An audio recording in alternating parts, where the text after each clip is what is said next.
বেশ কিছু থেকে পর আবার আজকে থেকে শুরু করছি ব্লগ। কারণ জাহাজে ইন্টারনেট যেটুকু ছিল সেটুকুতে মাঝে মধ্যে আমি ওই হোয়াটসঅ্যাপ মেসেজ বা ফেসবুক মেসেজ শুধু চেক করতে পারছিলাম, ইউটিউব খুলছিলই না। আপলোড হওয়া তো দূরের ব্যাপার। যাই হোক, অনেক দিন ধৈর্য ধরার জন্য অনেক ধন্যবাদ তোমাদের সবাইকে। আবার শুরু করছি ব্লগ। কোথায় রে? পিঠে ডান দিকটা। আচ্ছা,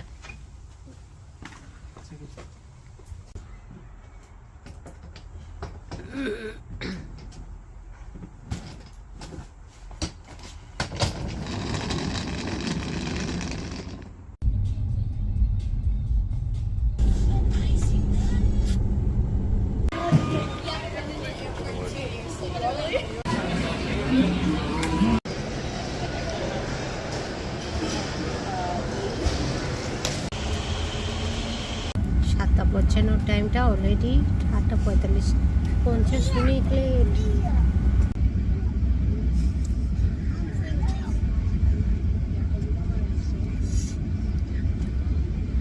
অলরেডি 45-50 মিনিট লেট। বাজে জানলা দিয়েছে।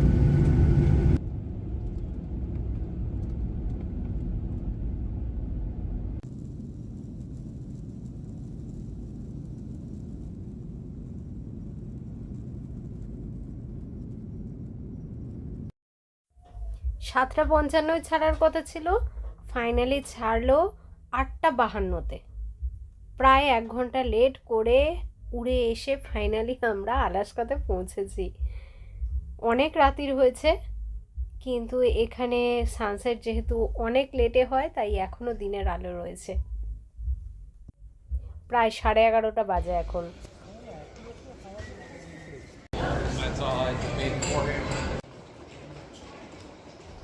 ডেট তো চেঞ্জ হয়ে গেছে এয়ারপোর্টে, কিন্তু বিএনবিতে এসে সকালবেলা উঠেছি ঘুম থেকে। এবার চলো বলি তোমাদের গল্পটা।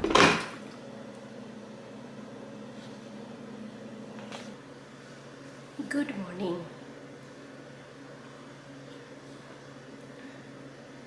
গতকাল বিকেলবেলা বাড়ি থেকে বেরিয়ে কি কি ঘটেছে সেগুলো মোটামুটি এতক্ষণে তোমাদের দেখিয়ে ফেলেছি।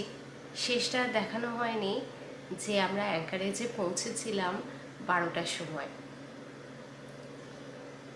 12টারও পরে, 12:17 ল্যান্ড করেছে।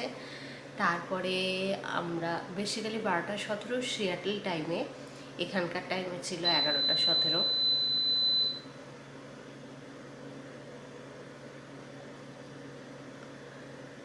তারপরে ফ্লাইট থেকে নেবে, গাড়ি নিয়ে সব কিছু করে এসে শুতে শুতে আমাদের বেজে গেছিলো রাত 2টো।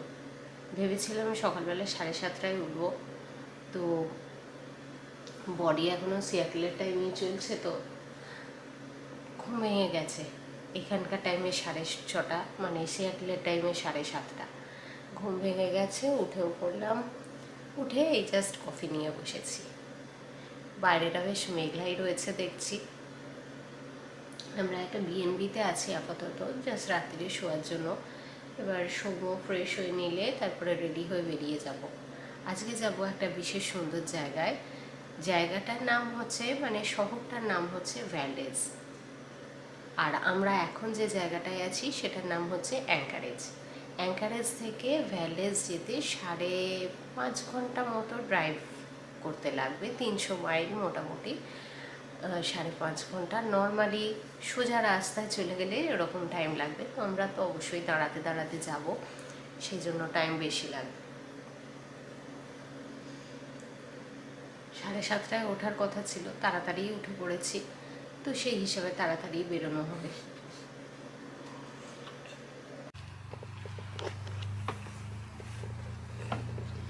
সকালবেলা রেডি হয়ে এবার বেরোচ্ছি। বেরিয়েই কি সুন্দর ভিউ, দাঁড়াও আর একটু জুম করে দেখাই তোমাদের। বিএনবির দরজাটা খুললেই এরকম সুন্দর ভিউ পাওয়া যাচ্ছে। তাও তো আজকে মেঘলা রয়েছে, না হলে চকচকে আকাশ থাকলে কি ব্যাপক লাগতো। সকাল সকাল আমরা গ্রসারি স্টোরে ঢুকেছি ব্রেকফাস্ট, লাঞ্চ, ডিনার যা যা পাবো আর কি, সেগুলো তুলে নেওয়ার জন্য।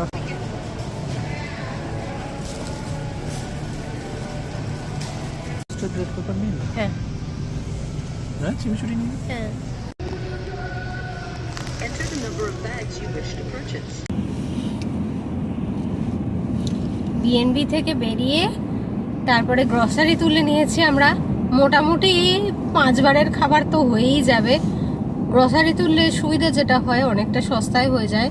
3 দিন আমাদের ল্যান্ডে আছে, 3 দিনের ব্রেকফাস্ট আর অ্যাটলিস্ট 2 বারের ভালো করে, মানে পুরো লাঞ্চ ভাবতে গেলে 2 বারের পুরো করে লাঞ্চ হয়ে গেছে। তো অ্যাটলিস্ট 5 বারের খাবারের ব্যবস্থা হয়ে গেছে, সেটাও $26।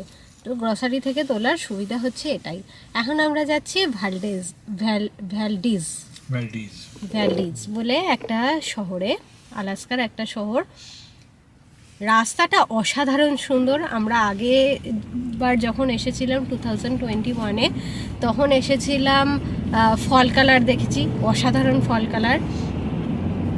এবারে ফল কালার পাবো না, আকাশটাও একটু একটু মেঘলায়, মানে মোস্টলি ক্লাউডি রয়েছে, কিন্তু তাতেও যা ভিউ দেখা যাচ্ছে সেটাও অসাধারণ। পুরো রাস্তাটায় এই পাহাড়গুলোর সঙ্গে যাচ্ছে আমাদের, কখনো পাশে কখনো সামনে। 2021-এই প্রথমবার আমরা ফল কালার দেখেছিলাম, কারণ তার আগে অবধি তো আমি অক্টোবর হলেই বাড়ি চলে যেতাম। মানে নিদেন পক্ষে আমরা জিনকুলিন পার্কটাও কোনোদিন যাইনি। মেন যে যাওয়ার রাস্তাটা আমাদের, সেই রাস্তা থেকে ডান দিকে অন্য একটা কাট নিয়ে 1 ঘন্টা ডিটুর করে আমরা একটা লেক আর ওয়াটারফল ঘুরতে যাচ্ছি। আমরা এখন যাচ্ছি একলুতনা লেক, তার ওয়াটার ফ্রন্টে। দেখো এখানে অ্যাকচুয়ালি লেখা রয়েছে কোল্ড ব্লাডেড কিলিং। ব্যাপারটা কি হতে পারে? বলছে 3 থেকে 5 মিনিটে কোল্ড শক লাগবে, 5 থেকে 30 মিনিটের মধ্যে সুইমিং জানলেও সব ভুলে যাবে, তারপরে আফটার 30 মিনিটস একেবারে কোল্ড ব্লাডেড কিলিং। এখনও বরফ টরফও রয়েছে প্রচুর, এত নিচেও, এদিকেও রয়েছে এদিকেও রয়েছে। এইটা পুরো ভিউটা কিন্তু এত মেঘ রয়েছে, পুরো ভিউটা তো দেখা যাচ্ছে না, তাতেও অসাধারণ লাগছে। বরফ গলা জল এত বেশি যাচ্ছে, আমরা আর ওপারে যেতে পারছি না।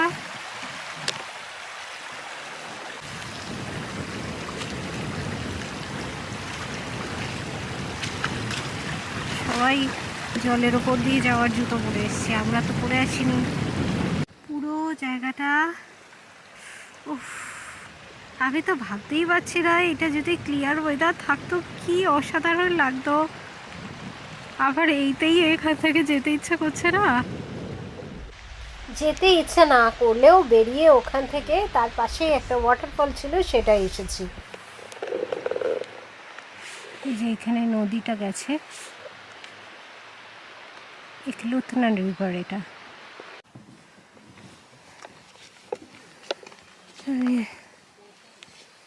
এসব গান ফান লেখা রয়েছে। আগেরটা দেখতে গেছিলাম একলুতনা লেক, নামটা বেশ খটোমটো নাম। স্পেলিং অনুযায়ী একলুতনা, জানি না অরিজিনাল উচ্চারণ কি। আর এটা হচ্ছে সেই একলুতনা রিভার। এইটার একটা ওয়াটারফল আছে, সেটাই আমরা দেখতে যাচ্ছি। 1/2 মাইলের মাথায় এইটা একটা ভিউ পয়েন্ট করা ছিল, আর আরও 1/2 মাইল গেলে ওই ওয়াটারফলের ভিউটা পাওয়ার কথা। ভাবছিলাম তো রিভারটা হয়তো আরও গর্জাস হবে, কারণ এখন বরফ গলার সময়, এবং বরফ গলাতে জল লেকে যাচ্ছে, কিন্তু হ্যাঁ, রিভারটা কিন্তু রিভারটা তো অত গর্জাস নয়। দেখা যাক ওয়াটারফলটা কীরকম হয়। ওয়াটারফলটা 200 ফুট লম্বা। চলো দেখি। বেশ হই হই করে জল পড়বে ভেবেছিলাম, আর বড্ড মেঘ, ছোট্ট ফলস, ছোট্ট নদী, খুব ইজি ট্রেল ছিল, কিন্তু মানে ডিস্টেন্সটা 1 মাইলও মনে হলো না, 1 কিলোমিটার হতে পারে। ফলসটা ঠিক দেখে মন পড়লো না। এই টাইমে বরফ গলে অনেক বেশি এক্সপেক্ট করে আসছিলাম, কিন্তু অত বেশি জল ছিল না ওয়াটারফলটায়, বাট ভালো। আর আরও একটা ট্রেল আছে একবারে নদীর পাশ দিয়ে সেটার আমরা যাচ্ছি না, আবার গাড়িতে যাই। এরপরে আমরা যাব একটা গ্লেশিয়ারে। এর আগের বারে গেছিলাম আমরা, ওই গ্লেশিয়ারটার নাম হচ্ছে মাতানুস্কা গ্লেশিয়ার। আগের বারে তো গ্লেশিয়ারের ওপরে হেঁটেও ওঠা গেছিলো ট্যুর ছাড়া, দেখি এবারেও যাওয়া যায় কি না। তখন করোনার পরে অনেক বেশি ফেসিলিটি ছিল। করোনার পরে অ্যাকচুয়ালি এখানে সব জায়গাতেই অনেক বেশি এক্সট্রা রেস্ট্রিকশন হয়ে গেছে। এই যে ড্রাইভিং রুটটা ডেফিনেটলি ভীষণ ভীষণ ভীষণ সুন্দর, কিন্তু যেহেতু মেঘ করে আছে তাই সৌন্দর্যটা অনেকটা চেপে গেছে। গতবারেও আমরা মেঘলা মেঘলা পেয়েছিলাম, কিন্তু তখন ফল কালারের যে একটা আলাদা সৌন্দর্য ছিল সেইটা অ্যাড হয়েছিল। গাছ তো আমরা সিয়াটলেও প্রচুর দেখি সবসময়তে, কিন্তু এখানে ওই ফল কালারটা ভীষণ ভালো লেগেছিল। সেইটা সিয়াটলে অত বেশি দেখা যায় না, কারণ সিয়াটলে পাইন গাছ বেশি, পাইন গাছে ফল কালার আসে না। এখানকার গাছগুলোতে ফল কালার অনেক বেশি ছিল। এখন আবার একটু টিপ টিপ করে বৃষ্টিও পড়ছে। ওই দিকটা আমরা যেদিকে যাচ্ছি সেই দিকটা তো পরিষ্কার পরিষ্কার, ঠিক আছে ওই আর কি। হ্যাঁ, তুই কি বিয়ে দিবি? আচ্ছা, এরপর লিস্টে কি ছিল? এরপর লিস্টে মাতানুস্কা গ্লেশিয়ার।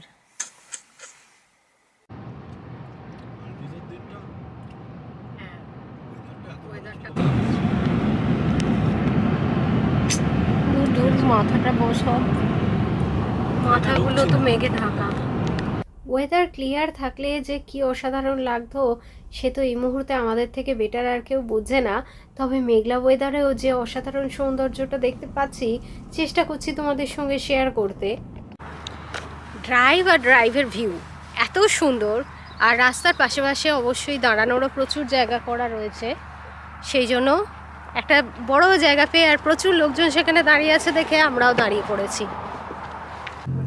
দেখো এখান থেকে ভিউটা দেখো, কিন্তু ওই দূরে দেখা যাচ্ছে মাতানুস্কা গ্লেশিয়ার।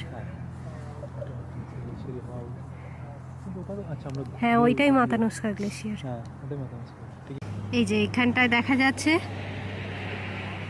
ছবিতে কতটা বোঝা যাচ্ছে আমি জানি না, আমি বুঝতে পারছি ওইটাই গ্লেশিয়ার।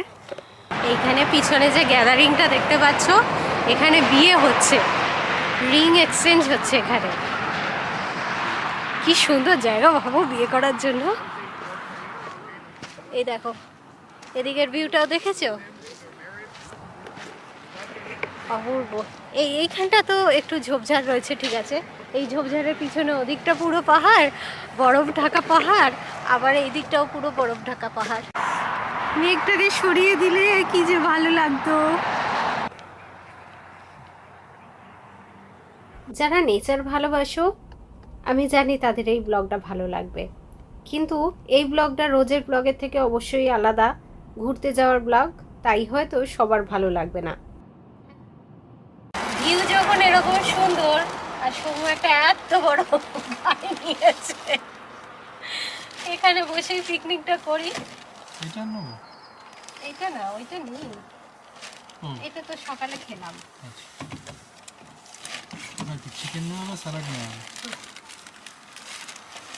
কিরকম সুন্দর পিকনিক স্পট আমাদের।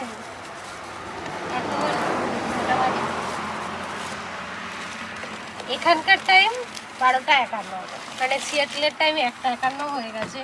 তো আমাদের তো ওখানকার হিসাবেই বডি এখনো সেট আছে। খিদে পেয়ে গেছে প্রচণ্ড জোরসে, জাস্ট একটা দাঁড়াবার জায়গা খুঁজছিলাম, দাঁড়াবার জায়গা পেয়ে একটা বের করিস, স্পুনও বার করিস, উঠে পর। ঠিক আছে ও তো এরকম একটা সুন্দর দাঁড়াবার জায়গা পেয়ে, গাড়িতে বসবার জায়গা আছে, বসে পড়েছি। সুন্দর ভিউ দেখতে দেখতে এবার আমরা লাঞ্চ করব। স্যালাড, চিকেন, তার সঙ্গে হুমুস নিয়েছি।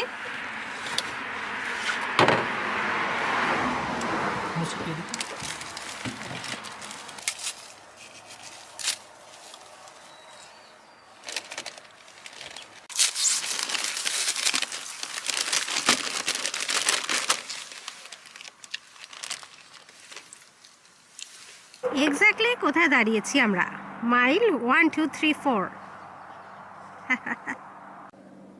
যেখানে এরকম সুন্দর ভিউ পাওয়া যায়। নদী, পাহাড়, জঙ্গল, রাস্তা সব কিছু নিয়ে আমাদের তো ব্যাপারটা অসাধারণ লাগছে। মেঘ থাকলেও মেঘের জন্য খুব দুঃখও পাচ্ছি, তবে আলাস্কার ওয়েদার কিন্তু এই রকমই। চলতে চলতে একটা ক্যাম্প গ্রাউন্ডে দাঁড়িয়েছি আমরা, না ক্যাম্পিং করতে নয়, শুধু ভিউ দেখতে। কি সুন্দর, সামনে নদী আর তারপরে একটু জঙ্গল, পাহাড়। এই যে এই হচ্ছে ভিউটা, আর নদীর ধারে ধারে পুরো বরফ জমে আছে, ঝুলছে অ্যাকচুয়ালি বরফগুলো। এই যে সাদা এইটা দেখা যাচ্ছে, এইগুলো হচ্ছে বরফ পুরো। এই যে এইগুলো বরফ পুরো নদীর ধারে ধারে ধারে ধারে রয়েছে।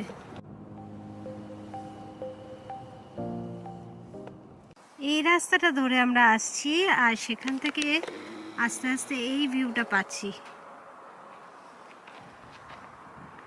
পাশে এটা যে নদীটা, এটা হচ্ছে মাতানুস্কা রিভার।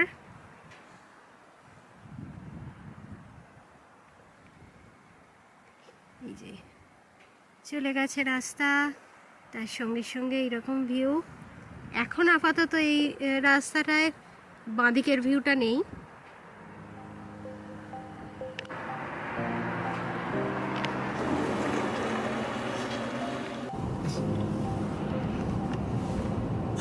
এদিকটা পুরো কালো অন্ধকার হয়ে আছে, কি জোর বৃষ্টি হচ্ছে।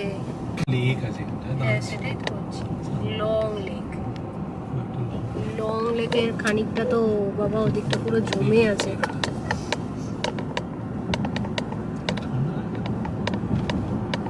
এই দেখো, এটা এটা এটা কিন্তু পুরোটাই লেক। এই সাইডের গুলো বলেছে, মাঝখানে উপরটায় এখনো বরফের লেয়ার হয়ে রয়েছে।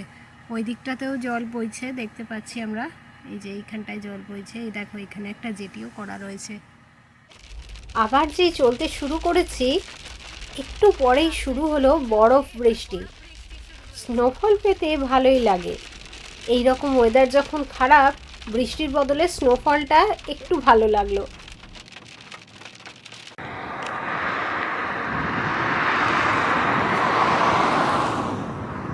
এইটা হচ্ছে মাতানুস্কা গ্লেশিয়ার। ঢুকবার জায়গাটা আমরা মিস করে দিয়েছি, সেটা আমরা ঘুরে ঢুকবো, কিন্তু রাস্তায় এই ভিউটা পেয়ে এটা আগে ছবিটা তুলে নিচ্ছি।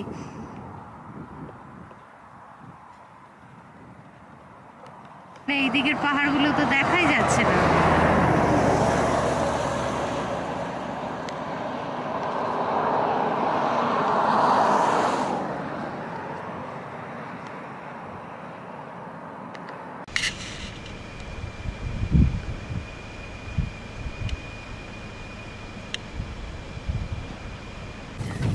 বিচ্ছিরি রাস্তা দিয়ে আমরা যাচ্ছি মাতানুস্কা গ্লেশিয়ারের কাছে।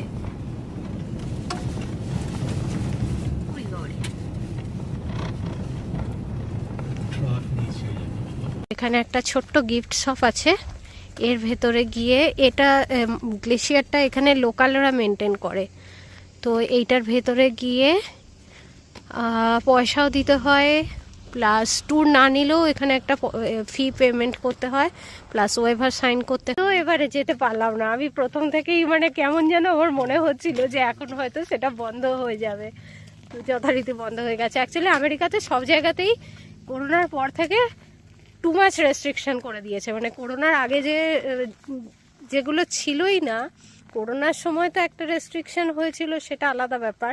কিছু জায়গায় রেস্ট্রিকশন আবার বন্ধ হয়ে গেছিল। তো কিন্তু অনেক পার্কে অনেক এক্সট্রা নিয়ম, অনেক এক্সট্রা রুল এইসব হয়ে গেছে। তার মধ্যে এটাও পড়লো। ভাগ্যিস আগের বার আমরা করে নিয়েছিলাম। এখন শুধু ট্যুর অ্যালাও। এরপরে এখন 2:45 বাজে, নেক্সট ট্যুর হচ্ছে 4টের সময়।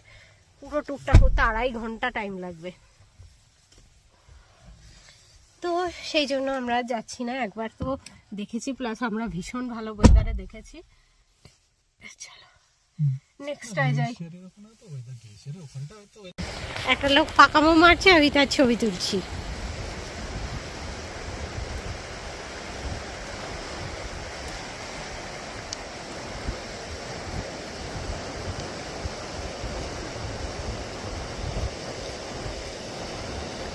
কোথায় যাচ্ছিস?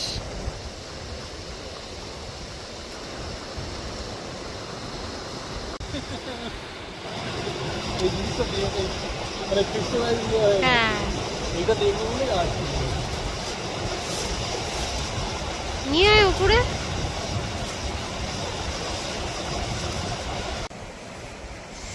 এই যে ক্রিস্টাল বরফ নিয়ে এসেছে নিচে থেকে।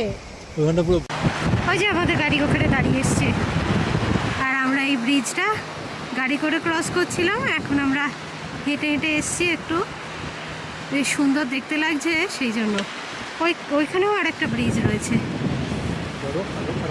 আর এই তো বরফগুলো পুরো ঝুলছে এখানে, গ্লেশিয়ারের বরফ। ওই যে একটা ঝুপুস করে ওখানে হলো।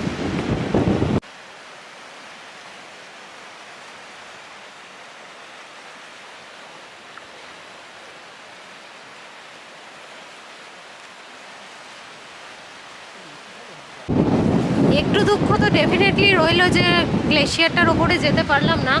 তবে ওয়েদারটা এখন ভীষণ খারাপ, খুব মেঘ রয়েছে। তাই ওই আর কি সান্ত্বনা নিজেকে যে প্রচণ্ড বাজে ওয়েদার। আর যাই হোক, একবার তো অ্যাটলিস্ট গেছি। এই দেখো এখানে একটা এইখানে একটা জন্তু দেখতে পাচ্ছ, এটা হচ্ছে মুষ, এটা ফিমেল মুষ। বড়ই নিরীহ প্রাণী। সেই আমরা কানাডায় একটা দেখেছিলাম, মনে হয় কানাডায় অ্যাকচুয়ালি অনেকবার আমরা দেখেছিলাম বাচ্চা সমেত।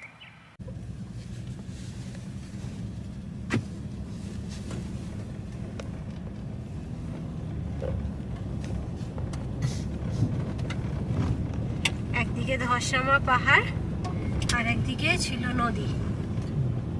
ওইদিকে উঁচু। এই দেখো এই যে পাহাড়টা, এটার নাম হচ্ছে লায়ন্স হেড মাউন্টেন। শুয়ে থাকা সিংহের মতো নাকি দেখতে, সেই জন্য ওটার নাম লায়ন্স হেড মাউন্টেন।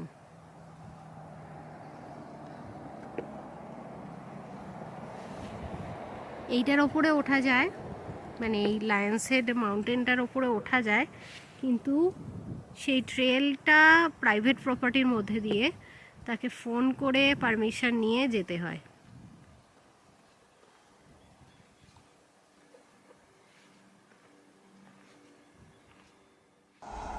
যাই হোক, এরপরেই দাঁড়ালাম দেখতে শিপ মাউন্টেন। এই মাউন্টেনটা এরকম নাম কেন আমি জানি না, বাট অনেকগুলো বল শিপ দেখতে পেলাম ঘুরে বেড়াচ্ছে। প্রথমে ভাবছিলাম ওগুলো মাউন্টেন গোট, পরে জানলাম ওগুলো বল শিপ।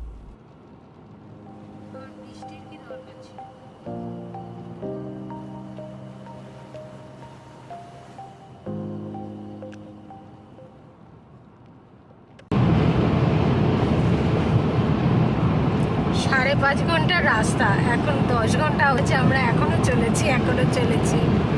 এতবার দাঁড়াচ্ছি আমরা।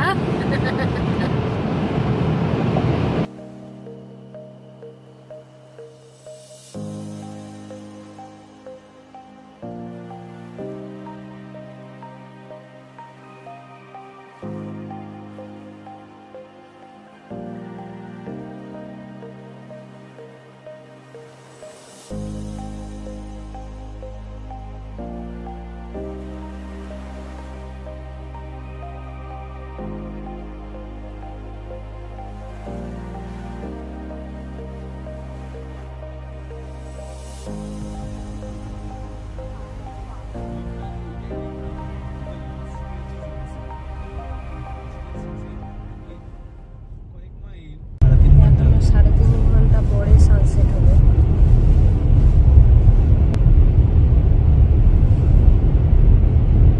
কোন দিকটা ছেড়ে কোন দিকটা দেখবো? সবাই বলছে আমায় দেখ। হ্যাঁ, দাঁড়াতেই পারিস।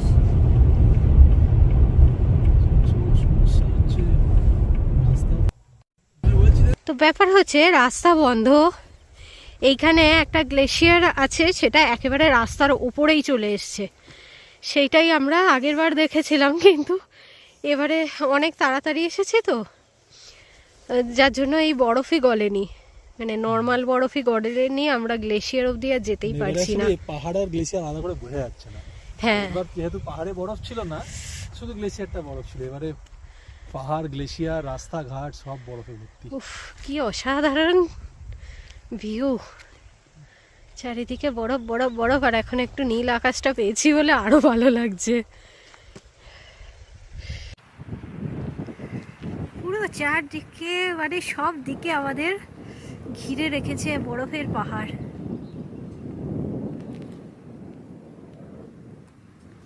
দেখো,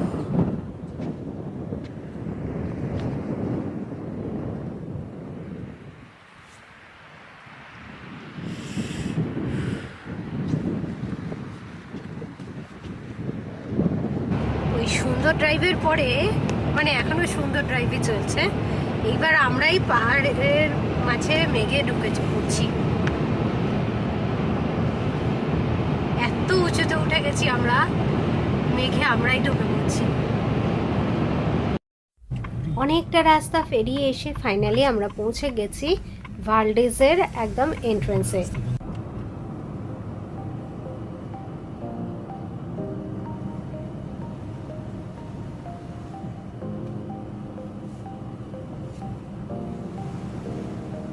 In 600 feet, continue on to Egan Avenue. তো ভালডিজ এসে পৌঁছে গেছি 8:30টার সময়। মোটামুটি সাড়ে নয় 12 ঘন্টা ঘুরে টুরে 5.5 ঘন্টার রাস্তাটা 12 ঘন্টা ধরে ঘুরেছি আমরা। কিন্তু ওই ড্রাইভটা তো তোমরা অলরেডি দেখে নিয়েছো। ওই ড্রাইভটার পরে তারপরে ওয়েদারটা আমরা খারাপই পেলাম। অ্যাকচুয়ালি আরও একটা সুন্দর জায়গা দিয়ে এসেছি, যেটার নাম কিস্টোন ক্যানিয়ন। সেই জায়গাটার তো কিছুই ছবি ভিডিও কিছুই করতে পারলাম না, খুব জোরে বৃষ্টি পড়ছিল। তো সেই জায়গাটার পরেই এই ভালডিজ টাউনটাও মেঘেই মোটামুটি ঢাকা রয়েছে। ভ্যালডিজ একটা গ্লেশিয়ারও রয়েছে। আমরা সেখানে দাঁড়িয়েছিলাম, জাস্ট 2 মিনিট দাঁড়িয়েই চলে এসেছি, কারণ ভিউটা কিছুই বোঝা যাচ্ছে না।